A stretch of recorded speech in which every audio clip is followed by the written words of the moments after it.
All right, guys, welcome back. I'm right here with Orlando. How you doing, man? I'm doing good. Yeah, how old are you, Doing bro? real good. I'm 48 years old. Okay. I'll be 49 this year in December 5th. Did you grow up in Tucson? Yes, sir. Hell yeah, man. So how was life growing up for you, man? My life growing up was kind of rough because where I'm originally from is considered the west side of Tucson. Anything that side of the freeway is considered to us hometowners and Tucsonians west side. But when I grew up, we kind of moved. We lived over here in central like area, which is 12th and Michigan. It's kind of considered south side still, but southwest or whatever. Anyways, long story short, I grew up with a lot of fist fights and a lot of confrontation because I'm not from this side of town. And people used to always nitpick and always try to push my buttons or try to get me to go off or see how much they can get me before I cross the line or they cross the line. So it was kind of hard going. So it was the hard knocks life. You know what I mean? I used to just basically like fight every day I lived here. Because originally, I was born in Phoenix, Arizona, in Phoenix Indian Hospital, and I ended up from there. We lived in a little town called Stanfield, Arizona, 12 miles on the outskirts of Casa Grande, Arizona, south or west from Casa Grande. Population was like 2,600 people. A little small town. Everybody knows everybody. No high school. We had to go get bussed out to go get a high school at Casa Grande. So that's how small the town was. Anyways, I lived there from when I was born till I was 6 years old, and then we moved straight from there all the way to here to 12th and Michigan to the hood, you know. And the barrio it was a culture shock, you know what I mean? It was a whole big eye opener because I didn't know that was out. I didn't know this existed, any of this, outside my neighborhood, outside the little 4 city blocks I knew as my town, from back then. But yeah, it was kind of rough like that in that sense. But Yeah. other than that, I try to just stick to my schooling and stay out of trouble all the time. That's about it. Yeah. So what's your situation right now? Right now, I am I'm considered homeless. Oh shoot, sorry about that. I get. I'm considered homeless and handicapped as well because as of 6 years ago, I got out of prison doing a 12-year prison sentence, and when I came home, um, I ended up relapsing on heroin because heroin was everywhere out here. But inside there, I was a representative, like a spokesperson for my nation, for my people, For the head Native Americans, like a head, like Chiefs, a right? They call yeah, them for the Chiefs. chiefs, like a Is that a spokesperson. bad term, Chiefs? That's No, what they no, call them, right? no. Okay. The only bad term is, and a lot of people don't realize this or recognize it from Midwest to the East side, East Coast, coming this way to the West. They don't realize that when you call a Native American an Indian, that's like the same derogatory statement of making a black man into a. Oh wow. That's the same I never sense. knew. Okay. Yeah, Never see, knew that. people don't know that.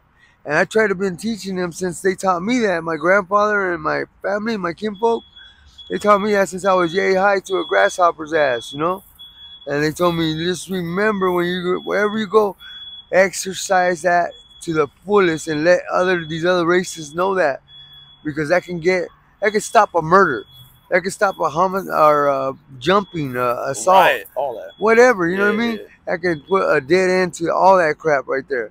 You just gotta express how passionate and how real that is. Yeah. Facts. Because the reason why we feel derogatory towards that word towards us is because how the white man used to say in their movies and their picture shows back in the day, Injun, you know, stinking ass Injun this, Injun that. You know what I mean? Yeah. So it stuck with us, and all the years when you call a different race calls us Injun, that's just like calling a black person a nigger. Yeah. In the same sense. Well, that's good to know, man. Thanks for letting us know, Yes, sir. and that's gonna teach so many people that see this video. So that's good. That's good, man. When did Okay, so you said you're homeless and you're handicapped. What's going on with that? Okay, I got out of prison. When I was in there, spokesperson wise, a head shot caller, you can't do no drugs. You can't bang a needle in there. Even though there's not access, there is access everywhere. You just gotta look and know the right people. Well, if you bang any drugs or you smoke up and getting high on the down low, and your people from the council, the war council, like the head shot callers in SMU2, that's the whole war council for the whole state of Arizona. What they say goes. So if they hear you're getting high on the down low and you're supposed to be a spokesperson for this building or a head person for this yard, and you're doing that on the low and they catch you, and they hear out and they bonify it by hearing proof and everything from people that are straight up and down, like 12 to 6 on the clock, they will get you and send you to a room, and you won't even know what's going on. You're thinking it's for a party or to try some hooch, prison hooch or whatever, you know. And next thing you know, you go in the room, two dudes are standing beside the doorway. Those both will be the first ones to tackle you and put you down on the ground. One will hold your legs, the other one will hold your top half. And the other ones will get on top of you and murder you. They'll stab you to death right then and there. Because you're a head spokesperson that's not supposed to be getting high.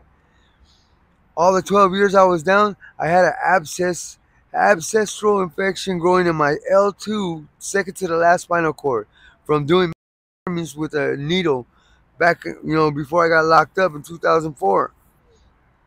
Well, I missed a lot and using means, but I thought I was Superman and as strong as hell, better than the rest of these guys. Because when they miss and they get an abscess, it immediately bubbles up, hardens up, and does all that nasty pussing and all that crap right here on the surface of their arm where they shot up through.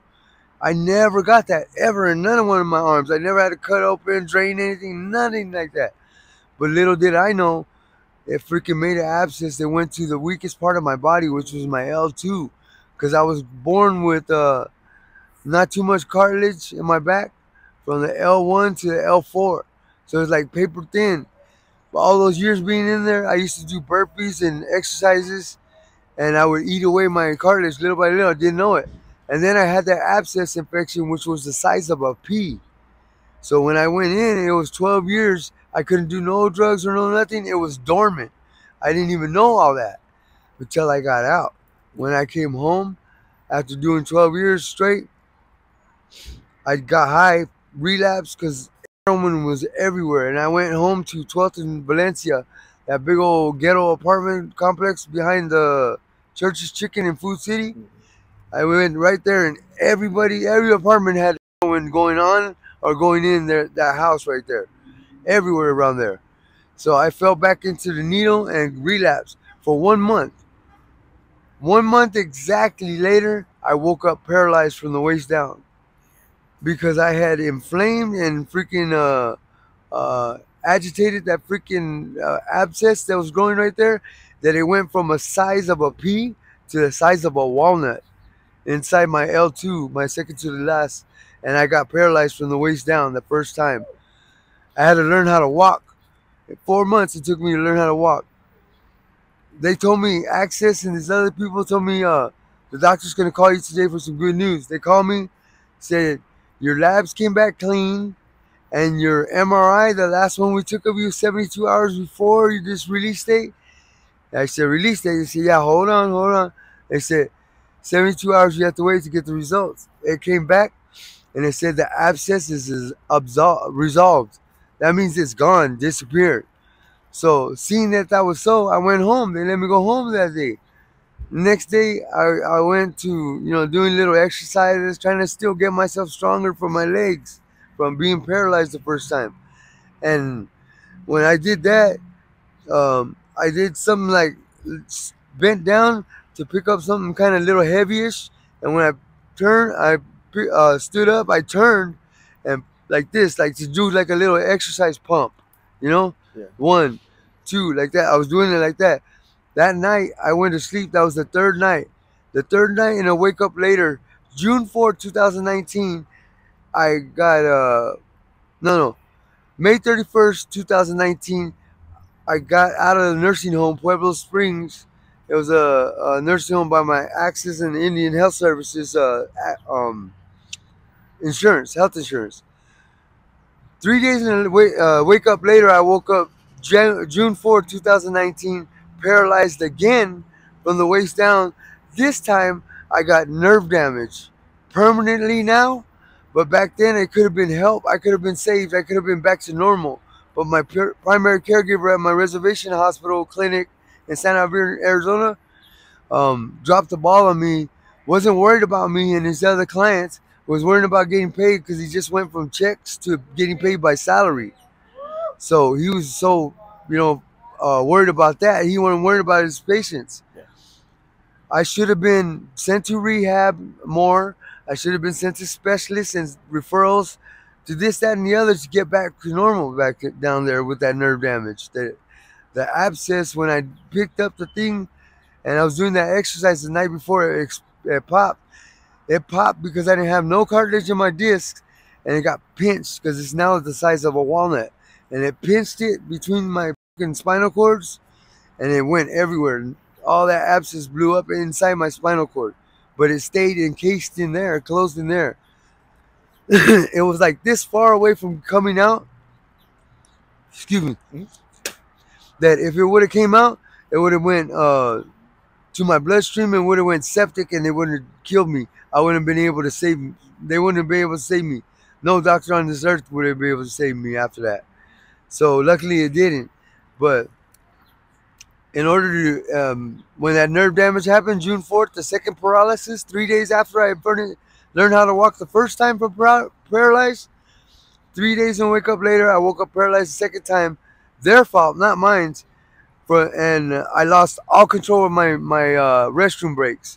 My number 1 and number 2 restroom breaks. I don't never even know where I'm going when I'm going either Like or now. Come. Yeah. Yeah, I can't feel anything coming out of there either or.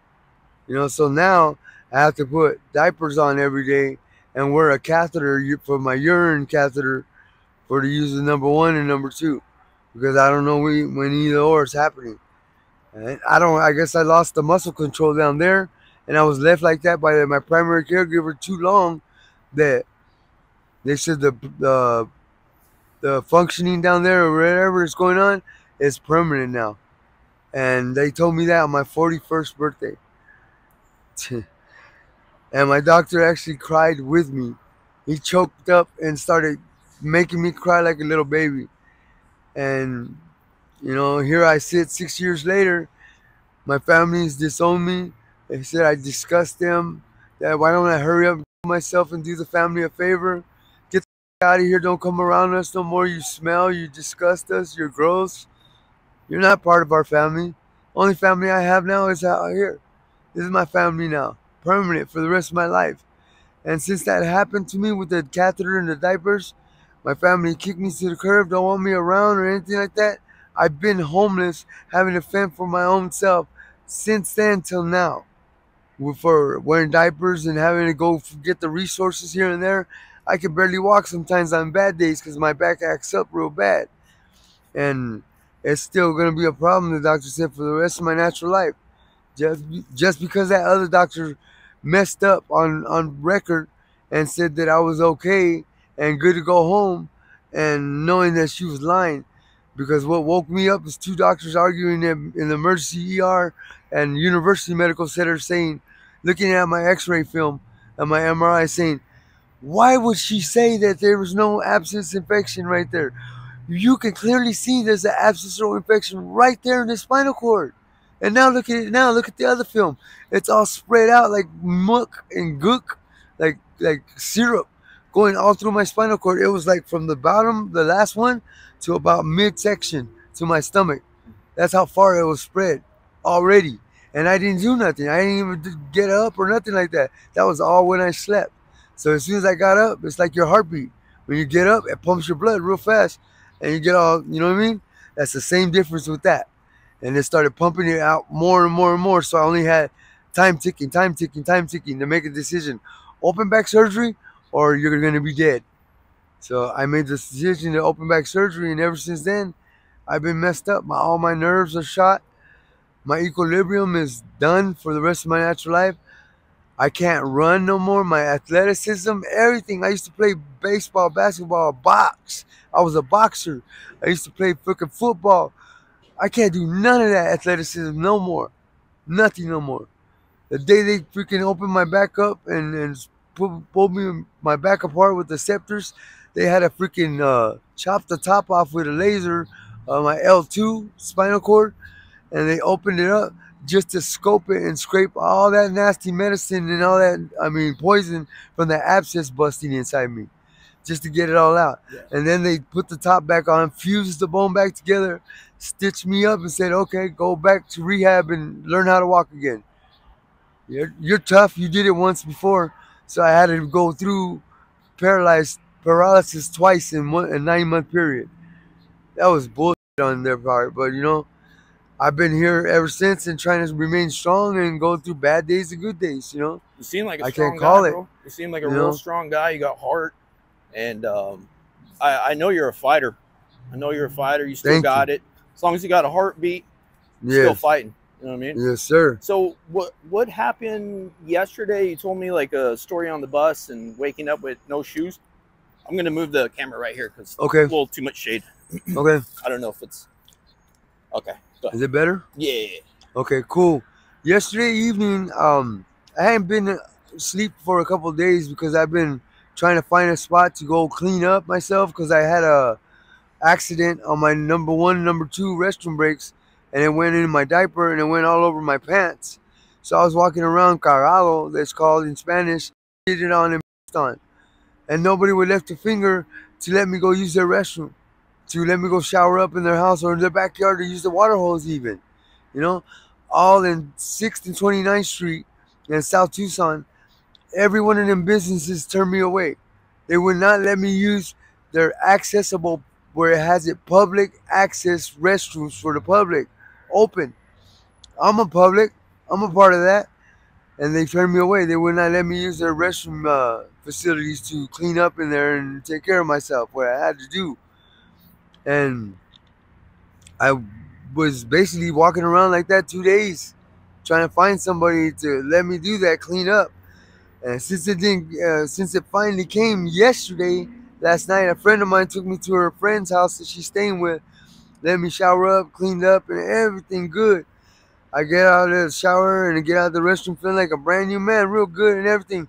So I let them go to sleep because it's getting late, and I come back down here. And when I walk back up there, by the time I walk back up the hill of Spanish Trail from the 6 in the freeway, Circle K, I was tired. So I went to sleep on the sidewalk, mind you. I was sleeping right there on the curb next to a couple other bodies and people that were right there, you know. They were hard timers just like me. Have no place, homeless just like me. And I fell asleep right there, and somebody that knows me, had to have been somebody that knows me, that hates on me, that don't like me for some reason. I don't know why. And they had waited until I got out. Oh, sorry. They had waited until I was fell asleep clear, and they went rummaged through my whole bag. Anything of value they took. My both pairs of shoes, I had a pair in my bag. Those were gone. The shoes on my feet, they took them right off of my feet while I was sleeping. That's how dirt tired I was. Woke up this morning crying because it hurted my feet everywhere I stepped. And up there's a lot of stickers and little sharp ass rocks. So every step was painful. And then I slept on one of those boxes. I don't know if you could see it, electrical boxes. And I was kind of far. It's kind of high off the ground. And it's got a little lip on the bottom concrete. I guess because I haven't had no sleep. And then that happened to me a little while beforehand. So my mind in my dream, I must have thought, hey, somebody wake up. Somebody's trying to take her shoes off. Like I felt it when they were nagging and pulling on my shoes to get them off. But it was in my dream, in my head, when I slept the second time after they did that to me and took my shoes. Anyways, I got startled. I went like this in my sleep, and I freaking fell over straight on my side, and I hit that curb right here with my leg first, all my weight, and I landed just like that, kind of about 4 feet off the ground, straight down on my side. And it hit my freaking thigh bone, and it's like a real bad Charlie horse, probably bruised or something worse. But it hurts real bad, and that's where I'm at right now, you know, with my life and everything. And I'm just trying to push forward and keep strong, keep positive, and just hope to God, hope and pray to God that somebody sees this and can throw me some kind of freaking bone about resources, or contact somebody for me and tell them to come talk to me, please. I need the help. I need, there's nothing I wouldn't do to get back in the good graces of my family, that I wouldn't do to get this reversed, this medical problems with me happening. There wouldn't be nothing in the world that I wouldn't do. I would fight with every inch of my being and every inch of my life left if I could get this condition medically reversed for me. I would do anything in the world for that to happen. But they, I have those resources for you. I recently, sorry to cut you off. no, it's all right. I recently met a lady that works at a native center downtown. So I'll give you my information when we Oh, the finish this Tucson up. Indian Center. So Yes, I'll give sir. you that information. So I guess we'll finish off with. You have access or anything like that? Yes, sir, I Okay. do. Okay, good. Yeah, we'll talk about that. So as far as today, like when I got out of rehab, the blues just everywhere. How long you been messing with those? Well, I went from those because medically I am how you say, I'm allergic to a whole grip of freaking pain meds. I didn't know that until I grew up a little more. So when I went into the hospital for the first time when my back injury happened, um, I let them know that I'm an ex IV drug user because I'm allergic to all kinds of pain meds, and I want them to know that so they can be, on top of things. And I ended up doing that, and it's like a curse since I did it. Ever since I put that in my file, ever since they put it down, any medical facility I went to different assortment of freaking how you call them, urgent cares and stuff, little places where they help you for medical, and every one of them places has treated me so freaking bad, and so like I'm a piece of shit.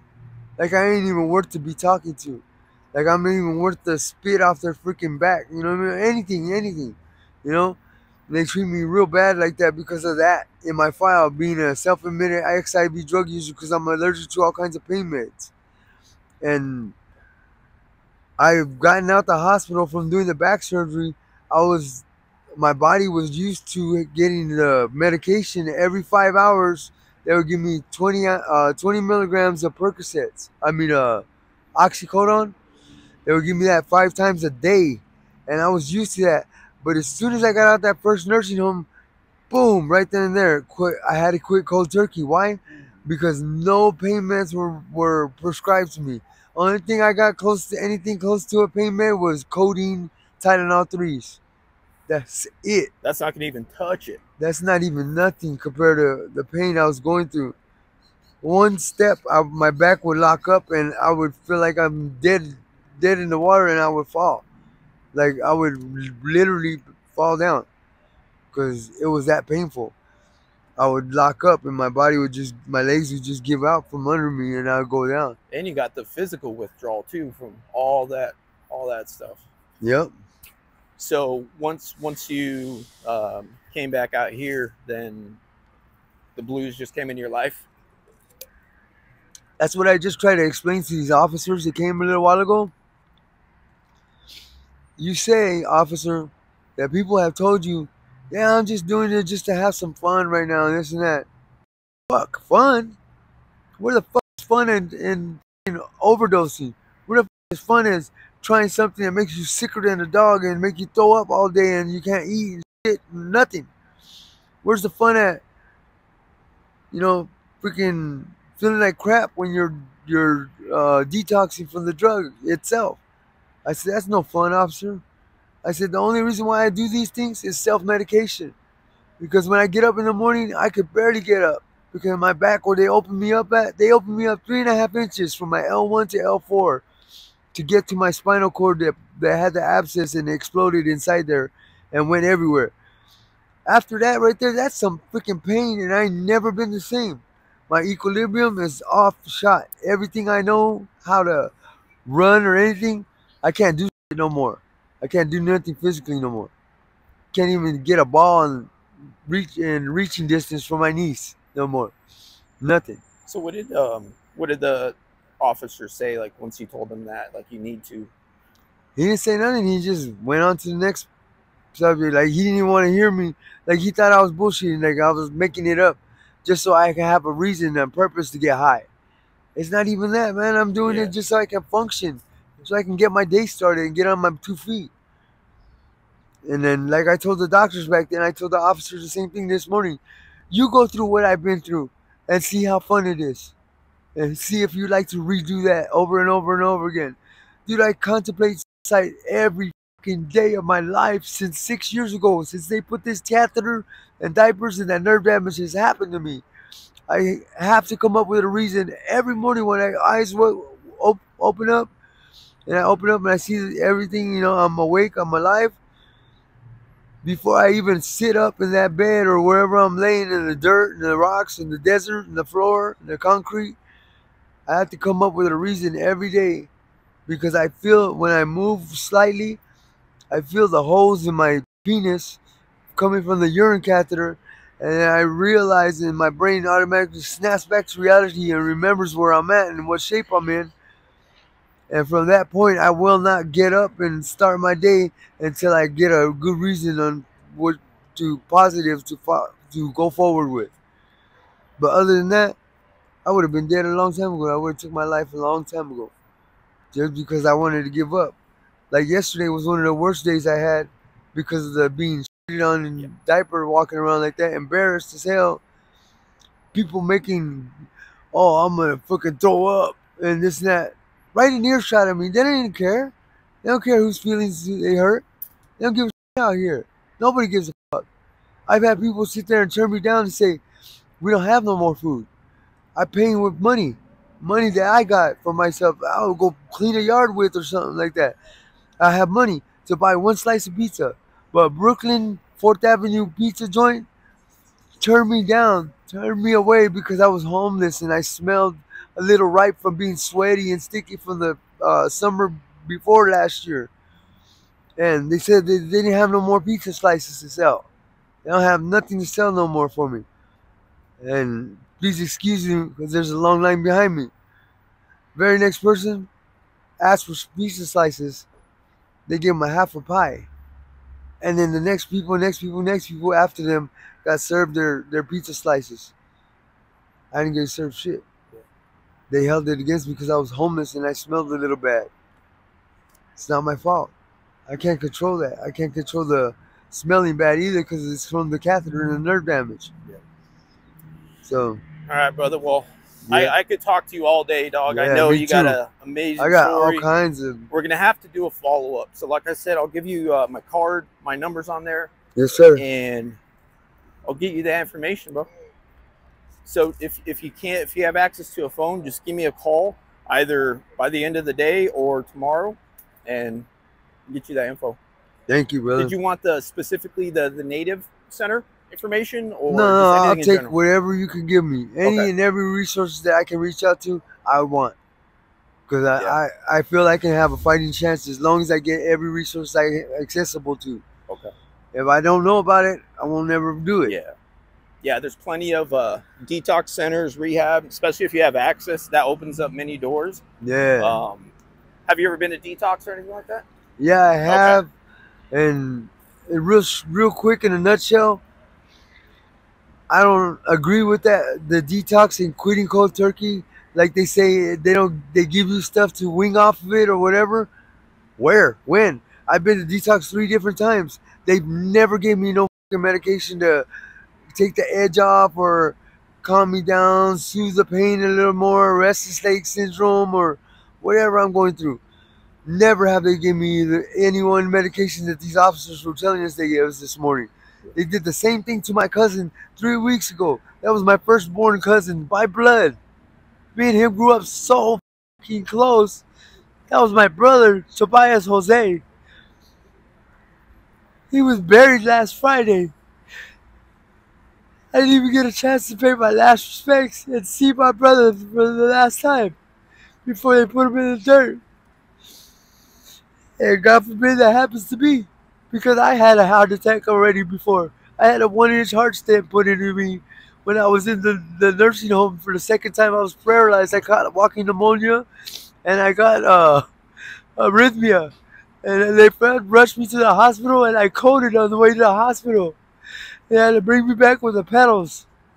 They brought me back barely, and I came back fully aware, came back to it. Same thing happened to my cousin 2 weeks ago. He's not with us no more. He passed away. He was only 44 years old. I never see my brother again. All right, brother. I'll talk to you right now. Yes, thank sir. you for your story, man. Sorry about that. You're absolutely fine. Thank you for your time. Always. Yes, sir.